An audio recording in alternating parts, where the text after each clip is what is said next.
Hello, today I wanted to go over why I chose Bedrock for my long-term survival world.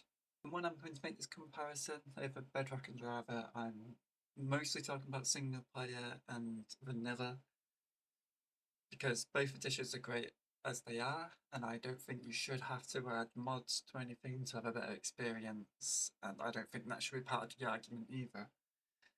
So my choice, obviously, as just said, it was Bedrock, and it was a really difficult decision. I've played both for a very long time.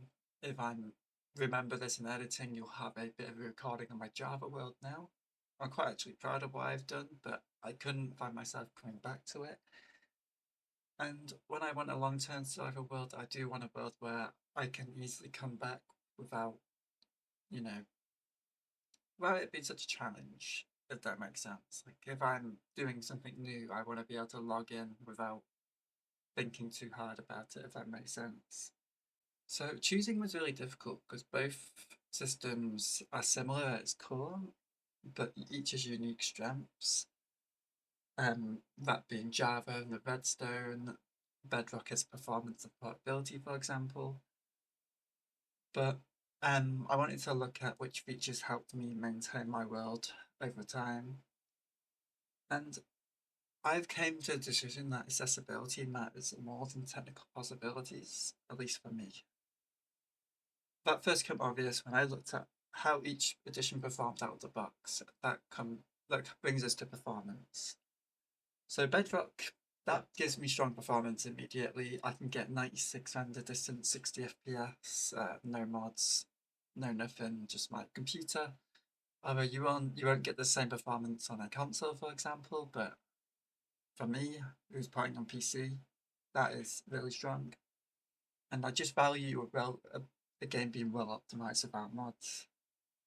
But I do acknowledge that Java, like I just said, you can make it run that well with mods. It's just for me, I don't want to take that extra setup after every single update, if that makes sense. Yeah, my issue is that you need these mods to make Java run as well as Bedrock.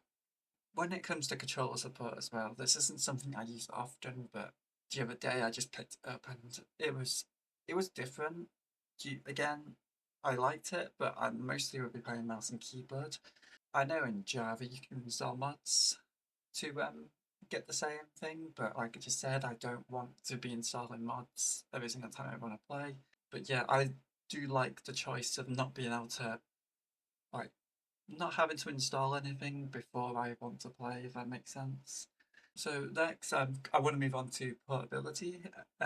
So in 5 to 10 years' time, my life might look completely different. I might not have much time on my computer, for example. Like I might become so much busier than I am now, and I don't want my world to depend on me sitting on my PC all the time, if that makes sense. And if, for example, I buy a realm on Bedrock Edition, I can move the world to my Switch too.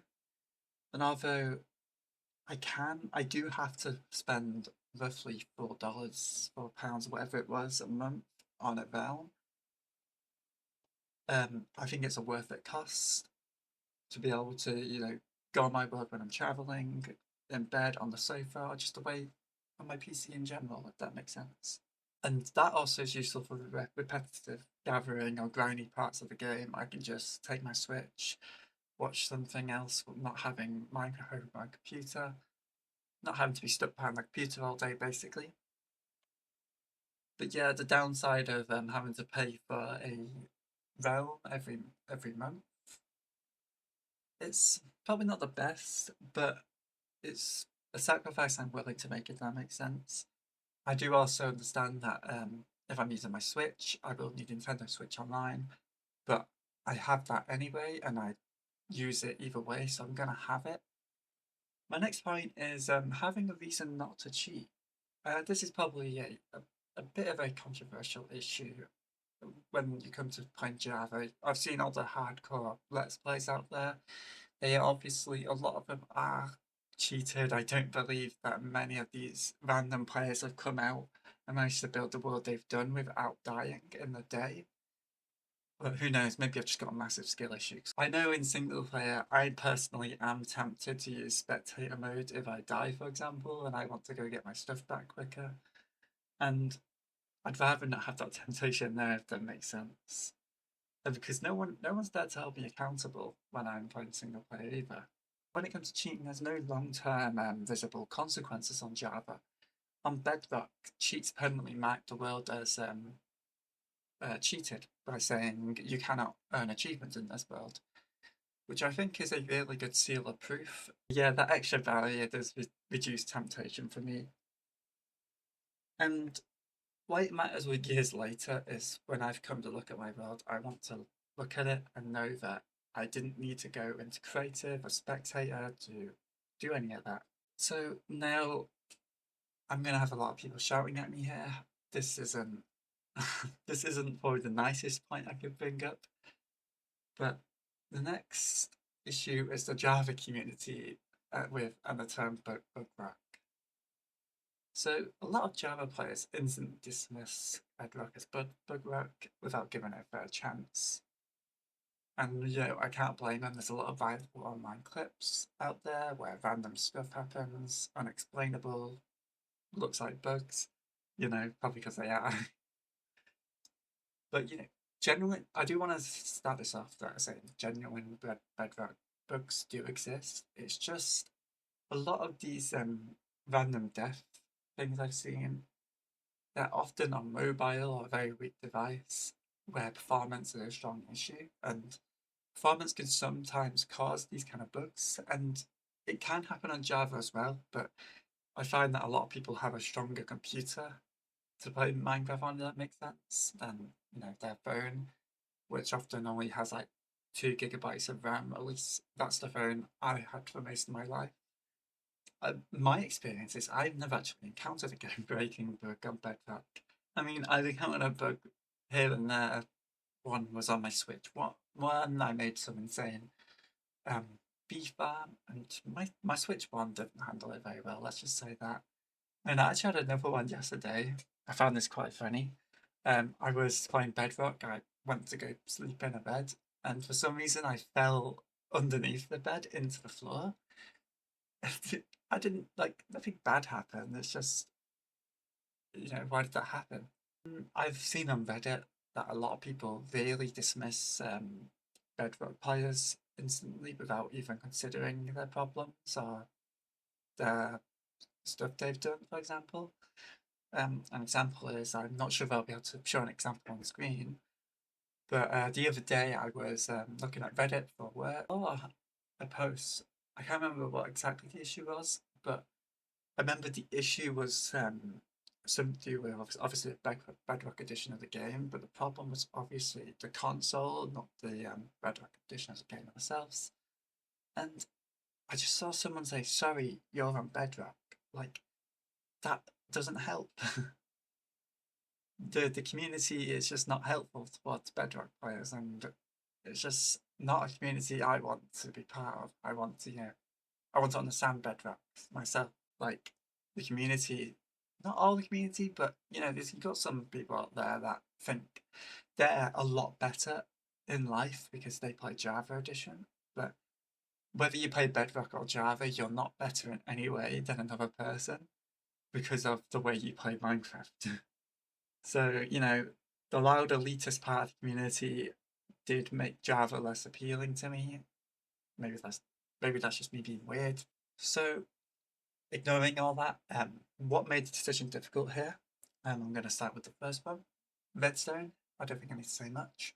Redstone on Java is really powerful because Java is where the game began. A lot of bugs appeared around Redstone. These bugs came into the contraptions.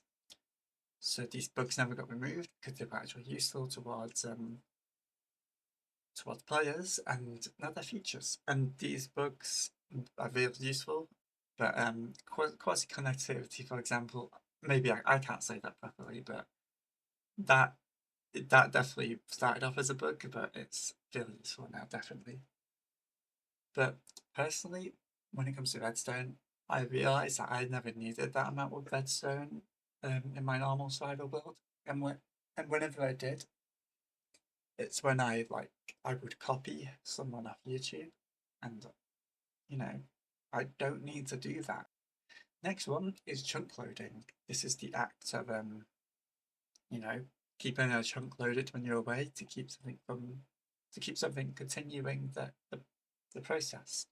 Like crops growing or redstone going, for example.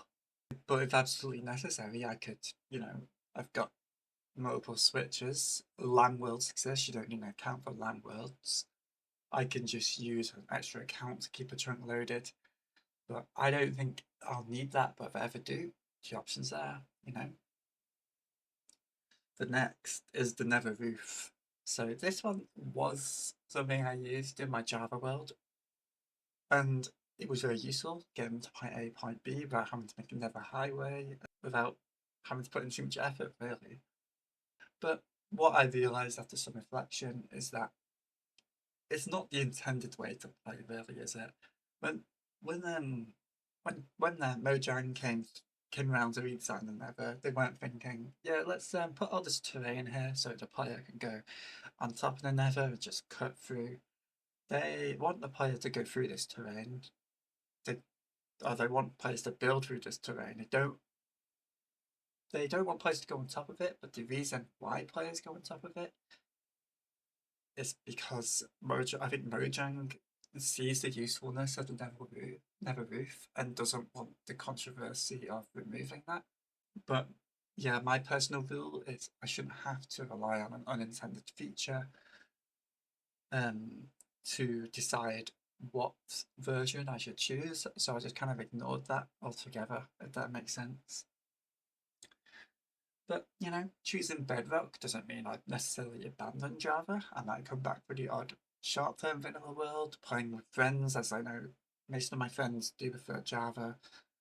Um, but yeah, I also will, return for mod packs. I really like the Stone Block series, Stone Block 2 and Stone Block 4. I've enjoyed those a lot. Wasn't a fan of number 3, and I've not played number 1. And all the older mod packs as well.